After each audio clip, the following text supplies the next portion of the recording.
Shalom Bapak Ibu jemaat Tuhan di GP-nya Nafsi Pemulihan.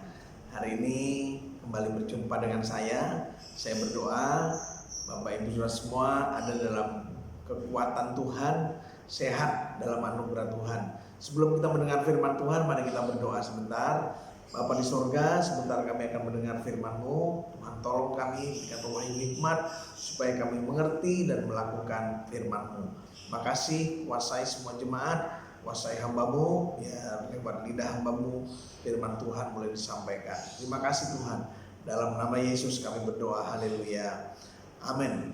Nah Bapak Ibu saudara sekalian, hari ini saya akan bicara dengan tema 3 hal penting di akhir zaman, ya. Bapak Ibu perhatikan 3 hal penting di akhir zaman. Saya akan membacakan ayat firman Tuhannya dalam Matius pasal 25. Kita akan membaca ayat 1 sampai ayat yang ke-13. Saya akan bacakan buat kita semua Matius 25 ayat 1 sampai ayat yang ke-13 dalam perikop gadis-gadis yang bijaksana dan gadis-gadis yang bodoh. Pada waktu itu hal kerajaan sorga seumpama 10 gadis yang mengambil pelitanya dan pergi menyongsong mempelai laki-laki. 5 diantaranya bodoh dan 5 bijaksana. Gadis-gadis yang bodoh itu membawa pelitanya tetapi tidak membawa minyak, sedangkan gadis-gadis yang bijaksana itu membawa pelitanya dan juga minyak dalam buli-buli mereka. Tetapi karena mempelai itu lama tidak datang-datang juga, mengantuklah mereka semua lalu tertidur. Waktu tengah malam terdengarlah suara orang berseru, "Mempelai datang, songsonglah dia." Gadis-gadis itu pun bangun semuanya lalu membereskan pelita mereka. Gadis-gadis yang bodoh berkata kepada gadis-gadis yang bijaksana, "Berilah kami sedikit dari minyakmu itu, sebab pelita kami hampir padam." Tetapi jawab gadis-gadis yang bijaksana itu, "Tidak, nanti tidak cukup untuk kami dan untuk kamu. Lebih baik kamu pergi kepada penjual minyak dan beli di situ." Akan tetapi waktu mereka sedang pergi untuk membelinya, datanglah mempelai itu dan mereka yang telah siap sedia masuk bersama-sama dengan dia ke ruang perjamuan kawin, lalu pintu ditutup. Kemudian datanglah juga gadis-gadis yang lain itu dan berkata, "Tuan, Tuan, bukakanlah kami pintu." Tetapi ia menjawab, "Aku berkata kepadamu, sesungguhnya aku tidak mengenal kamu." Ayat terakhir, ayat 13, firman Tuhan berkata, "Karena itu berjaga-jagalah, sebab kamu tidak tahu akan hari maupun akan saatnya." Nah Bapak Ibu saudara sekalian, perhatikan dulu ayat yang terakhir tadi, ayat 13 ya. Karena itu berjaga-jagalah. Kita semua diminta oleh Tuhan, disuruh berjaga-jaga. Karena kita tidak tahu kedatangan Tuhan, ya Bapak Ibu saudara sekalian. Nah bicara kedatangan Tuhan bisa 2 hal. Pertama, memang kedatangan Tuhan kali yang kedua, Tuhan datang buat semua umat manusia. Itu kedatangan Tuhan. Tapi yang kedua, kedatangan Tuhan itu juga bisa secara pribadi datang kepada kehidupan kita. Itulah yang saya sebut hari mati kita. Nah, dua-duanya kita tidak ada yang tahu Bapak Ibu saudara sekalian. Waktu, jam dan saatnya tidak ada yang tahu. Tetapi firman Tuhan berkata, saudara dan saya harus berjaga-jaga senantiasa. Jangan sampai ketika saatnya Tuhan datang, kita lagi tidak berjaga-jaga. Kalau di dalam kehidupan rohani, jangan sampai hidup rohani kita lagi turun, hidup kita rohani lagi down, jauh dari Tuhan, Tuhan datang kepada kita. Nah Bapak Ibu saudara sekalian, itu sebabnya hari ini seperti saya katakan tadi, firman Tuhan hari ini temanya adalah 3 hal penting di akhir zaman. Nah kita mau belajar 3 hal ini, ya. Belajar dari 5 gadis yang bodoh, 5 gadis yang pandai. Saya percaya kita semua pengen jadi 5 anak darah yang pandai, 5 gadis yang pandai. Kita tidak mau menjadi anak darah yang bodoh. Nah, kita tidak mau jadi anak Tuhan yang bodoh. Itu sebabnya kita harus jadi anak Tuhan yang pandai. Nah, bagaimana? Yang 3 hal ini. Pertama itu bicara persiapan. Saya ulangi, pertama itu bicara persiapan. Nah, kata kuncinya Bapak Ibu Saudara sekalian, minyak. Nah, saudara perhatikan, 5 yang bodoh dan 5 yang pandai. Perbedaan mereka cuma di dalam persiapannya. Yang bodoh tidak membawa persiapan minyak, tapi yang pandai dia mempersiapkan minyaknya, ada cadangannya. Nah, Bapak Ibu Saudara sekalian, kenapa ini anak gadis yang pandai membawa persiapannya?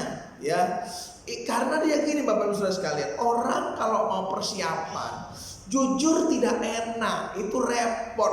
Nah, mari Bapak Ibu bayangkan ya, karena Alkitab bicara tadi, yang pandai ini membawa pelita dan membawa minyak buli dalam buli-buli. Saya bayangkan begini Bapak Ibu Saudara sekalian ya, satu tangan dia pegang pelita ya, sedangkan tangan yang lain pegang buli-buli. Ini tidak enak, susah. Nah, jadi Bapak Ibu Saudara sekalian, kalau kita mau menjadi gadis yang bijaksana, mau persiapan, saudara dan saya harus mau rela bayar harga, rela susah, rela sulit ya Bapak Ibu Saudara sekalian.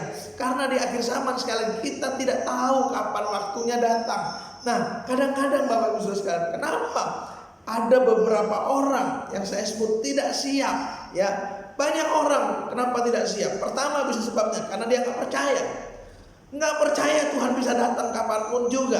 Tidak percaya bahwa Tuhan bisa datang kepada kita pribadi kapanpun, tidak pernah permisi. Karena Tuhan punya waktunya sendiri. Ada orang yang tidak percaya, atau setengah percaya, atau orang teledor, atau orang lalai, atau menganggap ringan, ya, tidak siaga, tidak berjaga-jaga. Nah, itu kalau orang Bapak Ibu Saudara sekalian tidak siap. Tapi bagi saya dan saudara yang pengen jadi wanita ya, 5 gadis yang pandai, saudara dan saya harus percaya sungguh-sungguh kepada firman Tuhan. Tidak boleh menganggap ringan, tidak boleh teledor, tidak boleh lalai, harus siaga, harus berjaga-jaga terus dalam kehidupan kita.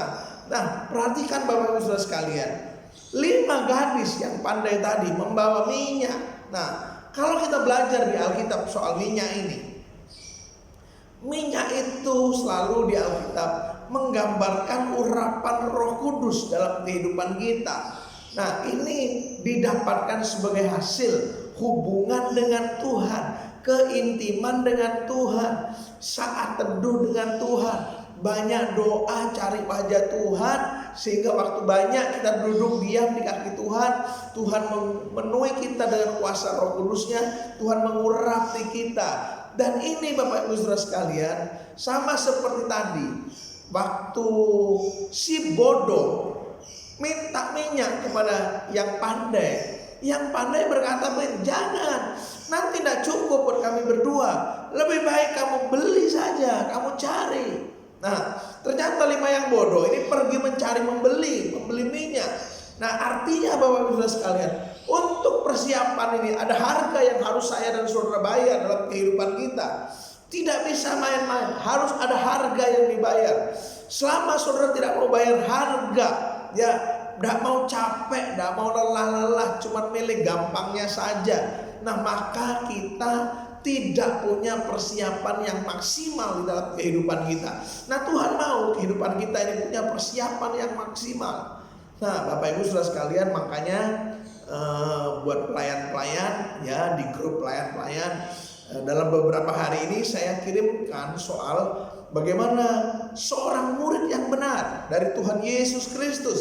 Nah, nanti kapan-kapan saya akan ajar dulu secara khusus kepada pelayan-pelayan. Nanti saya cari waktu, kita adakan Zoom dan lain sebagainya, supaya Bapak Ibu Saudara sekalian nanti dari pelayan-pelayan mengerti bagaimana prinsip Alkitab seorang murid Tuhan.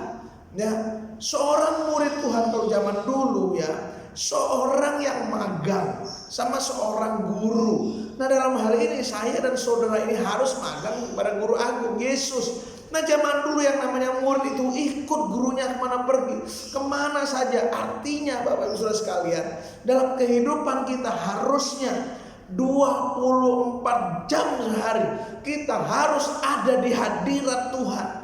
Bukan berarti kalau saya ngomong 24 jam ada di hadirat Tuhan terus kita berdoa terus, tidak. Mungkin Bapak Ibu Saudara sekalian bangun pagi berdoa cari wajah Tuhan, berikutnya saudara bekerja dan lain sebagainya. Tapi ketika saudara bekerja, saudara tetap ada dalam hadirat Tuhan atau tidak, berkomunikasi dengan Tuhan atau tidak, berhubungan dengan Tuhan atau tidak. Karena saya percaya kalau saudara setiap hari sambil bekerja di mana saja, saudara punya hubungan dengan Tuhan, saudara peka dengan hadirat Tuhan, saya percaya hidupmu tidak akan berdosa. Saya percaya hidupmu tidak akan main-main. Saya percaya bahwa dalam mulut kita yang akan selalu memuji, membesarkan Tuhan. Tidak pernah kita akan bersungut-sungut, tidak pernah kita akan ngomel dalam mulut kita ini. Kenapa? Kita sadar kita bersama dengan guru agung kita, kita bersama dengan Tuhan kita yang selalu ada. Alkitab berkata Immanuel, Allah bersama dengan kita itu nyata ada. Itu sebabnya yang pertama, persiapan, ingat.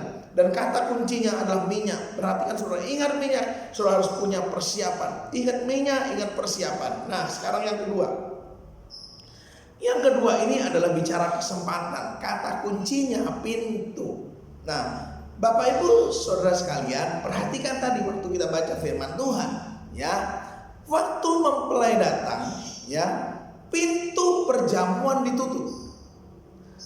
Artinya kalau Tuhan sudah tutup, tidak ada yang bisa buka. Nah, ada saatnya dalam kehidupan kita ini Tuhan masih buka pintu. Itu artinya Tuhan beri kesempatan kepada saya dan saudara. Nah, dan saya percaya kalau sampai hari ini Bapak Ibu, saya dan saudara kita semua masih hidup, masih kuat sehat, itu artinya Tuhan masih memberikan kesempatan kepada saya dan saudara. Nah, ingat, kata kuncinya pintu. Nah, jangan sampai Bapak Ibu Saudara sekalian satu saat pintu kesempatan itu tertutup buat saya dan saudara. Nah, itu sebabnya buat Bapak Ibu, anak-anak muda, khususnya saya berdoa, saya beritahu, selama saudara masih kuat sehat, pintu kesempatan itu Tuhan buka. Nah, mari kita sungguh-sungguh berkarya, mari kita sungguh-sungguh beribadah, sungguh-sungguh melayani Tuhan, sungguh-sungguh cari Tuhan. Karena mungkin Bapak Ibu Saudara sekalian, pintu kesempatan itu bisa tertutup buat kita. Contoh bagaimana pintu kesempatan bisa tertutup kepada kita. Ketika kita masih kuat sehat, kita tidak memanfaatkan kesempatan yang Tuhan beri. Tetapi akan datang masanya, ya, faktor usia dan lain sebagainya, tiba-tiba kita tidak punya kekuatan lagi untuk sungguh-sungguh bisa melayani Tuhan. Nah, Bapak Ibu Saudara sekalian, itulah yang saya sebut saat itu mungkin pintu kesempatan itu sudah tertutup buat kita semua. Selama kita masih kuat sehat, ayo cari Tuhan, ayo banyak berdoa, ayo banyak merenungkan firman Tuhan, ayo banyak bersaksi cari jiwa. Nah, selama Tuhan beri pintu yang terbuka, jangan saudara mengabaikan kesempatan yang Tuhan beri. Nah, kalau kita belajar di Alkitab, bicara pintu, apa pintu? Contohnya, kalau kita belajar satu, ada pintu pertobatan. Sampai hari ini Tuhan masih buka pintu pertobatan buat saudara dan saya. Bapak Ibu Saudara sekalian, pertobatan itu harus setiap hari kita bertobat. Ketika kita membaca merenungkan firman Tuhan dan kita disadarkan, diingatkan, ditegur oleh Tuhan lewat firman-Nya ini, mari kita datang bertobat kepada Tuhan. Hati kita lemah lembut. Waktu firman Tuhan datang kepada saudara. Nah, Bapak Ibu Saudara sekalian, mungkin ada di antara Bapak Ibu yang sampai pada hari ini kehidupanmu masih tidak serius dengan Tuhan.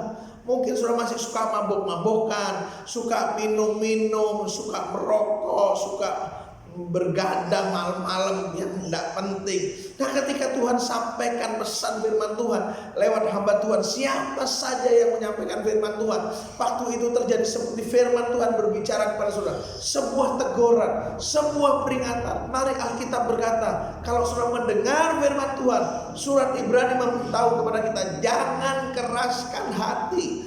Jangan keraskan hati. Nah, selama pintu pertobatan masih Tuhan buka, mari kita bertobat. Karena jangan sampai saudara, pintu ini tertutup buat saya dan saudara, dan kita sudah kehilangan kesempatan. Dan menyedihkan sekali kalau sampai kehilangan kesempatan dalam kehidupan kita. Pintu-pintu apa lagi yang kira-kira dibuka oleh Tuhan? Pintu pelayanan. Ya, sampai hari ini saudaraku, Tuhan masih buka. Itu sebabnya memang di jemaat, ya khususnya di jemaat Nafiri Pemulihan ada orang-orang yang terlibat pelayanan. Makanya di grup WA itu ada grup pelayan, saya ada di dalamnya.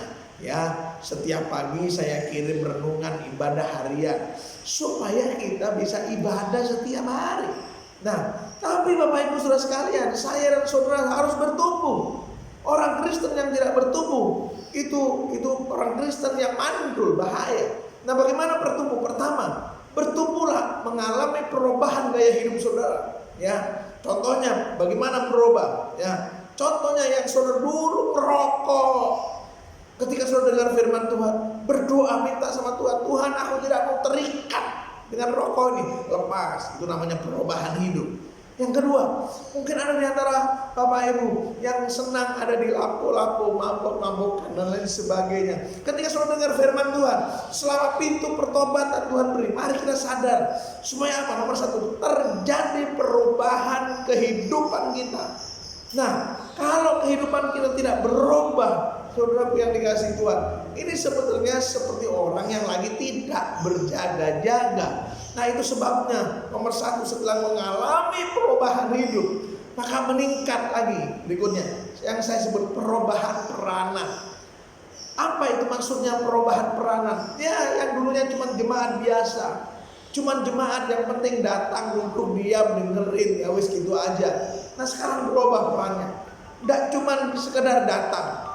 Ya, mulai Bapak Ibu Saudara sekalian terlibat dalam pelayanan. Mungkin menyambut jemaat yang lain, mungkin nyambut tempat kita berkumpul, mungkin kunjungi teman-teman kita yang tidak hadir.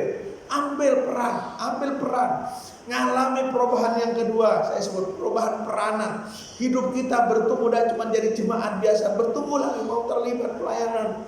Mungkin Bapak Ibu ngomong, aduh Pak Orniel, saya sudah mungkin secara usia sudah susah mau kemana-mana dan lain sebagainya. Saudara ambil peran jadi pendoa, mendoakan gereja lokalmu, mendoakan hamba-hamba Tuhan, mendoakan semua jemaat. Supaya apa? Supaya lawatan Tuhan terjadi dalam gereja. Mendoakan semua apa yang menjadi kebutuhan gereja di mana saudara ada. Maka ketika saudara melakukan ini, saudara berubah, mengalami peran yang berbeda, bertumbuh lagi dalam pengenalan akan Tuhan. Apalagi kira-kira pintu-pintu kesempatan yang Tuhan buka. Di Alkitab ada juga yang saya sebut pintu perbuatan baik. Nah, mari Bapak Ibu sekalian, pintu perbuatan baik ini Tuhan masih buka. Apa yang saudara bisa lakukan, saya dan saudara bisa lakukan, berbuat baik, lakukan itu Bapak Ibu saudara sekalian.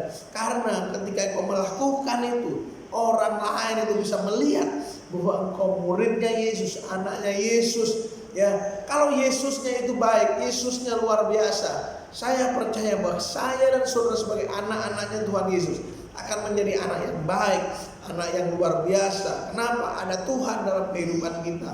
Nah, itu sebabnya yang kedua, ingat, Tuhan masih buka kesempatan. Kata kuncinya tadi pintu. Selama pintu ini masih terbuka, mari kita lakukan Bapak Ibu Saudara sekalian. Nah, kalau saudara sudah mengalami ini, mari kita perhatikan yang ketiga sekarang. Yang ketiga itu Bapak Ibu Saudara sekalian adalah pengenalan. Ya, kata kuncinya adalah kasih. Ya, pengenalan. Kata kuncinya adalah kasih. Nah, mari perhatikan di Alkitab tadi.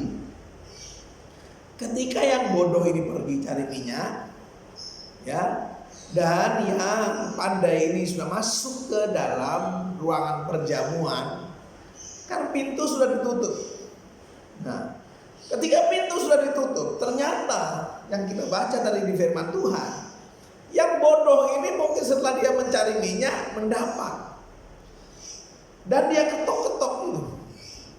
Tadi ngomong, Tuhan bukakin aku pintu, Tuhan bukakin aku pintu, Tuhan bukakin aku pintu.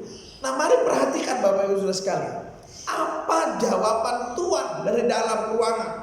Nah, Jawaban Tuhan dari dalam pertolongan, dia berkata, aku tidak mengenal kamu. Saya ulangi, jawaban dari Tuhan dari dalam tempat perjamuan itu, aku tidak mengenal kamu. Nah, yang ketiga ini, hal yang penting di akhir zaman adalah saya dan saudara ini harus bertumbuh mengenal Tuhan. Nah, Bapak Ibu Saudara sekalian, bisa saja terjadi begini. Kita begitu mengenal seseorang, tapi orang tersebut tidak mengenal kita. Ya, kita sangat tahu tentang seorang, kita bisa menceritakan tentang seseorang, tapi orang tersebut yang kita tahu, yang kita ceritakan, tidak kenal kita. Saya percaya hari ini, kalau saya tanya, saudara tahu tidak Pak Jokowi? Ya, orang di Sumatera Utara pasti tahu. Pak Jokowi presiden, menantunya jadi wali kota di Medan, dan lain sebagainya. Tapi kalau kita tanya sama Pak Jokowi, apakah Pak Jokowi mengenal saudara? Tentu tidak. Nah, demikian juga kita dengan Tuhan, Bapak Ibu Saudara sekalian. Sisi kita harus bertumbuh mengenal Tuhan. Tetapi lebih daripada itu, kita harus juga dikenal oleh Tuhan. Karena kalau kita tidak dikenal oleh Tuhan, dan yang paling tragis kalau sampai Tuhan berkata kepada kita, aku tidak kenal kamu, itu paling tidak enak Bapak Ibu Saudara sekalian. Apalagi di akhir zaman. Nah, itu sebabnya balik lagi kepada yang kedua, selama masih ada kesempatan, selama ada pintu yang terbuka, mari kita atur hidup kita untuk sungguh-sungguh dengan Tuhan, membangun pengenalan dengan Tuhan. Ya, bagaimana supaya kita makin dalam mengenal, makin dalam, makin dalam mengenal. Bangun hubungan, ngomong, ya, curhat. Dan Tuhan itu bisa ditemui kapan saja, 24 jam sehari. Nah, Bapak Ibu Saudara sekalian, saya mau beritahu kepada Bapak Ibu Saudara sekalian, bukan berarti saudara nggak boleh minta doa kepada hamba Tuhan. Bukan berarti saudara nggak boleh minta doa kepada hamba Tuhan Pak Manulang. Tapi saya mau kasih tahu, saudara itu anak Tuhan. Anak itu bisa bicara langsung kepada bapaknya. Nah, itu sebabnya mari kita jemaat semua belajar membangun hubungan dengan Bapa kita di sorga. Karena kamu anaknya, supaya kita membangun pengenalan yang lebih dalam, Nah, Bapak Ibu Saudara sekalian, kalau kamu sungguh-sungguh mengenal Bapamu di sorga, maka percayalah, kamu akan kuat, kamu akan luar biasa. Kamu tidak akan pernah takut dengan keadaan zaman. Kamu tidak akan pernah khawatir dengan apapun juga. Kenapa? Karena kamu tahu Bapamu itu luar biasa menjaga kehidupanmu. Tapi nek kamu tidak mengenal, makanya kita suka khawatir, makanya kita suka takut. Nah, khususnya Bapak Ibu sekalian, saya baca di Injil Matius pasal yang ke-6. Kenapa banyak orang takut soal makan, minum, pakai dan sebagainya? Kenapa orang kerja keras sehingga melupakan waktu-waktu di mana dia mesti berhubungan dengan Tuhan? Nah, kenapa saudara? Karena dia tidak kenal Bapamu. Alkitab berkata, apa yang kamu butuhkan itu Bapamu di sorga tahu, kata firman Tuhan. Nah, inilah persoalan kalau saudara dan saya sampai tidak mengenal Bapa kita di sorga, sehingga kehebatan Bapa itu kita tidak kenal. Nah, heran Bapak Ibu Saudara sekalian, ketika kita tidak mengenal kemaha kasihnya Tuhan, kemaha pemurahnya Tuhan, seringkali kita suka khawatir, suka takut dan sebagainya. Itu sebabnya pagi hari ini Bapak Ibu Saudara sekalian, kalau orang rindu mengenal, ya, saya percaya orang itu pengen mendekat. Nah, kalau saudara sungguh-sungguh pengen mengenal lebih dalam Tuhan, maka saudara, saya percaya apa? Rindu mendekat. Nah, orang yang tidak punya kerinduan mendekat kepada Tuhan, sebetulnya dia apa? Sedang tidak punya kerinduan untuk mengenal Tuhan. Dan yang paling repot kalau saudara tidak berani mengenal Tuhan. Yang paling berat itu kalau sampai Tuhan tidak mengenal saudara. Nah, Bapak Ibu Saudara sekalian, orang yang mengenal Tuhan, yang mau dekat dengan Tuhan, yang mau intim dengan Tuhan, maka di hadapan Tuhan namanya itu dicatat. Makanya saudara lihat betapa luar biasanya Alkitab berkata, namamu itu dicatat di buku kehidupannya Tuhan. Tuhan tahu menyatakan namamu.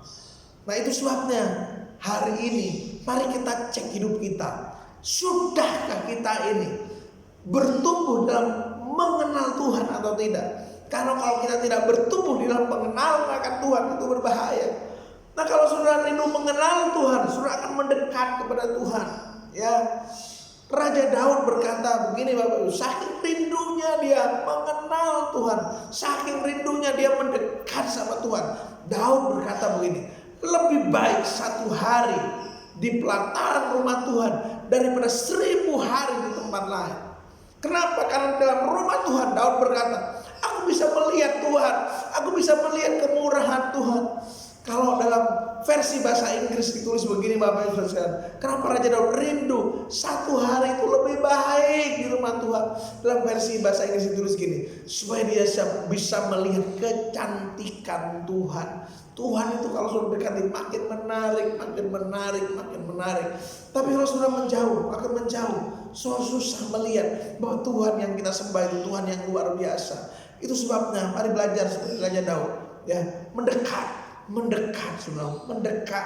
Karena orang yang rindu, saudara, bertumbuh dalam pengenalan, tak cuma ingin mendekat, dia rindu ingin menyenangkan hati Tuhan, ya. Dia ingin mendekat sama Tuhan, berikutnya ingin menyenangkan hati Tuhan. Kenapa? Pasti karena saudara rindu mengasihi dia, saudara rindu dekat dengan dia, rindu menyenangkan hatinya. Nah, bagaimana Bapak Ibu sekalian, supaya saya dan saudara ini mulai belajar menyenangkan hati Tuhan? Maka yang pertama saya mengatakan, taati firman Tuhan. Taati firman Tuhan, jangan ditambah, jangan dikurangi. Kalau firman Tuhan bicara A, lakukan firman Tuhan.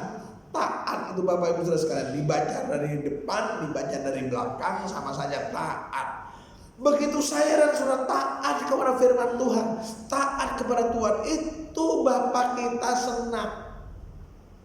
Sama kita semua ya yang sudah berkeluarga, kita punya anak-anak. Ketika anak kita taat kepada orang tua, kita sebagai orang tua senang. Ya, ketika dia taat kita senang. Oh, kadang-kadang apapun yang dia minta kita kasih Bapak Ibu sekalian. Karena dia taat, dia bisa bertanggung jawab terhadap yang diminta. Nah, itu juga dengan kehidupan kita. Kita mesti belajar Bapak Ibu sekalian, bertumbuh di dalam mengenal Tuhan. Dan di akhir zaman ini Bapak Ibu sekalian, banyak hal yang coba menjauhkan kita dari Tuhan, menjauhkan kita dari saat-saat teduh dengan Tuhan. Makanya nanti ketika saya akan ajarin pelayan-pelayan Tuhan itu khususnya bagaimana menjadi seorang murid Tuhan yang selalu berjalan bersama dengan gurunya.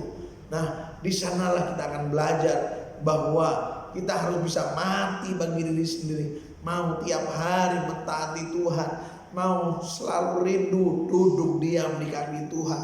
Kenapa? Itulah seorang murid Bapak Ibu sekalian. Nah, itu sebabnya hari ini saya sudah bicara 3 hal yang sangat penting ya di akhir zaman. Mari kita ingat yang pertama.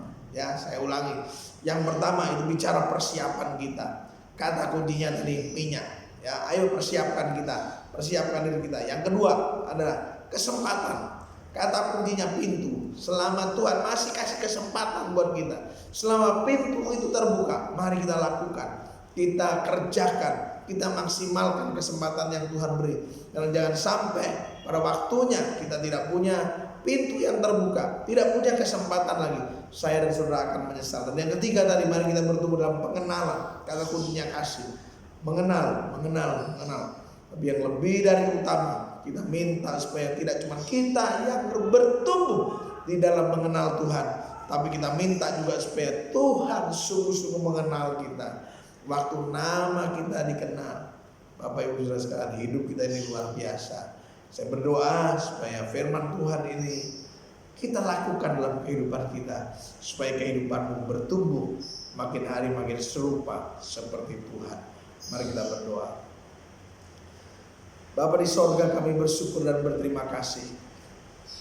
3 hal yang kami butuhkan di akhir zaman, hamba sudah sampaikan. Tuhan, hamba berdoa buat seluruh jemaat, biar mereka sungguh-sungguh punya persiapan yang baik. Hamba berdoa supaya mereka ketika punya pintu-pintu terbuka. Mereka menggunakan kesempatan ini dengan baik untuk sungguh-sungguh beribadah sama Tuhan, sungguh-sungguh melayani Tuhan, sungguh-sungguh kepada Tuhan, dan nama-Mu dipermuliakan. Kami juga berdoa supaya kami semua rindu makin hari makin mengenal Tuhan, bertumbuh dalam pengenalan kami akan Tuhan, mau rela bayar harga, karena kami tahu Tuhan tidak pernah mengecewakan kami. Ketika kami bertumbuh dalam Tuhan, Tuhan akan memberkati kami supaya kehidupan kami menjadi serupa seperti Tuhan. Terima kasih, berkati seluruh jemaat GPIA Nafiri Pemulihan, berkati hamba-Mu Pak Manulang, supaya lewat hamba-Mu domba-domba Tuhan dibawa makin hari makin mengenal Tuhan secara luar biasa. Terpujilah nama-Mu hari dan sampai selama-lamanya.